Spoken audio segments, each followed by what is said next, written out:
And home థింగ్స్కి welcome అండి. ఈరోజు నేను రవ్వ కేసరి చేయబోతున్నాను. 3 నెయ్యి వేసుకోవాలండి.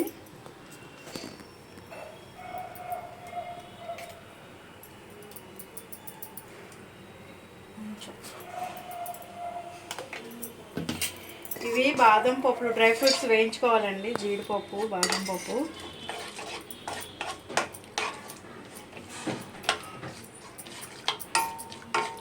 అప్పుడే ఈ రవ్వ కూడా వేసుకోవాలండి. వీటితో పాటు రవ్వతో పాటు ఇవి కూడా వేగితే బాగుంటుందండి. 1 గ్లాసు రవ్వ అండి. 1 గ్లాసు రవ్వకి 3 గ్లాసు వాటర్ పడుతుందండి. ఆ రవ్వను కూడా పక్క స్టవ్ మీద వేడి చేసుకుందామండి. 3 గ్లాసు వాటర్ వేడి చేసుకోవాలండి బాగా.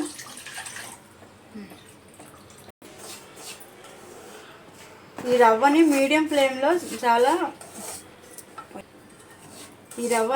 ఫ్లేమ్లో వేయించాలండి. మంచి స్మెల్ వస్తుంది. వేగిందండి రవ్వ. ఇప్పుడు మనం పక్కన బాయిల్ చేసుకునే వాటరు ఈ రవ్వలో పోసేద్దామండి.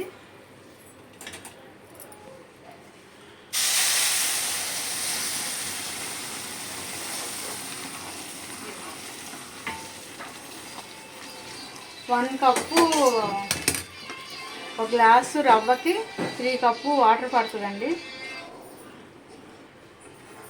అదే చల్లటి వాటర్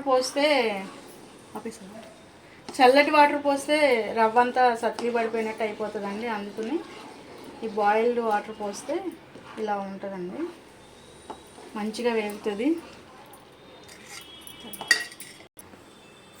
దీనిలో షుగర్ యాడ్ చేసుకుందామండి.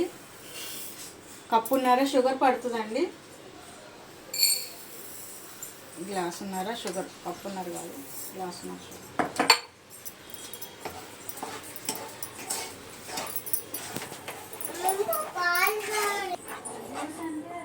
ఇందులో మనం యాలక్కాయలు కూడా దంచి వేసుకోవాలండి. దాంతోపాటు ఇది లెమన్ ఎల్లో ఫుడ్ కలర్ అండి. అది మన చాయిస్.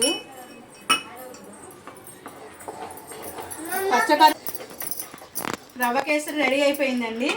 కొంచెం మనము నెయ్యి యాడ్ చేసుకుందామండి. 1 స్పూన్. రవ్వ కేసరి రెడీ అయిపోయిందండి. మీకు కనుక నచ్చినట్టయితే పండు హోమ్ థింగ్స్కి లైక్ చేయండి, సబ్స్క్రైబ్ చేయండి, షేర్ చేయండి ఫ్రెండ్స్.